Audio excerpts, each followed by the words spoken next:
Coming in hot! In any sport, patience is paramount. Knowing when to strike, invaluable.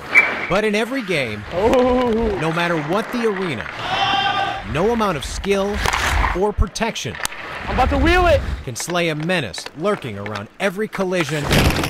Oh, he got me!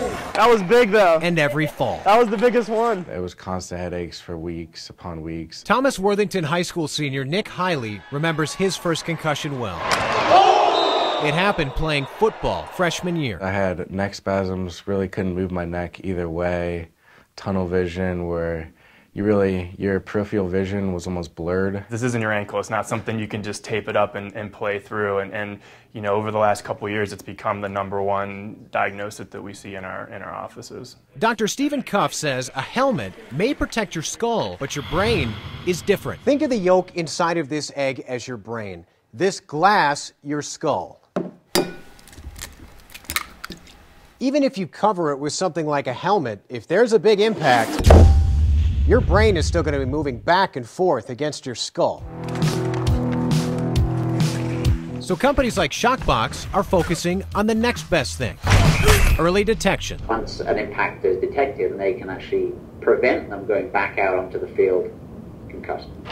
The company sells $150 sensors that are placed on top of an athlete's helmet. Ready? So when that bone-jarring hit happens, it measures the amount of gravitational or G-force it produced. You gotta come way harder, Jack. Clinically, a lot of the research has shown that the range for concussions is somewhere between 70 and 100 G. To give you an idea of just how much force it would take, we put a melon inside of the helmet to serve as a head. It's not perfect, but it's pretty close.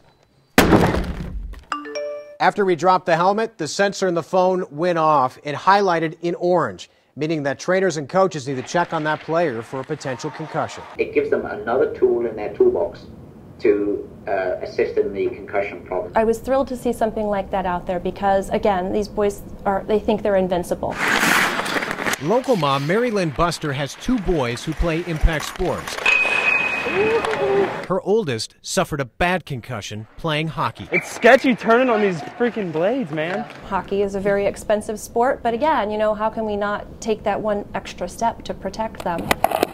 And while early detection is important, proper treatment after is vital. Sometimes, you know, they'll clear up within a couple hours or a couple days. Oftentimes, especially in teenagers and even younger patients, it's not uncommon for them to last for weeks or sometimes even months, especially if they're not treated properly.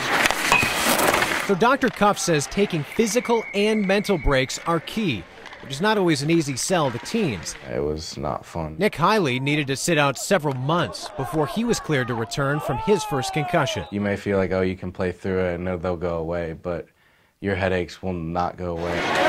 And I think that the children need to also be told this is okay. If you get hit, there's nothing wrong with saying, I'm hurt and here's what my symptoms are. It doesn't mean you're less of a tough guy. It doesn't mean that you're not as strong. Oh, yeah. And thanks to more education and new technology, We were beating them. it isn't as easy for concussions to skate around unchecked. But experts agree the battle is far from over.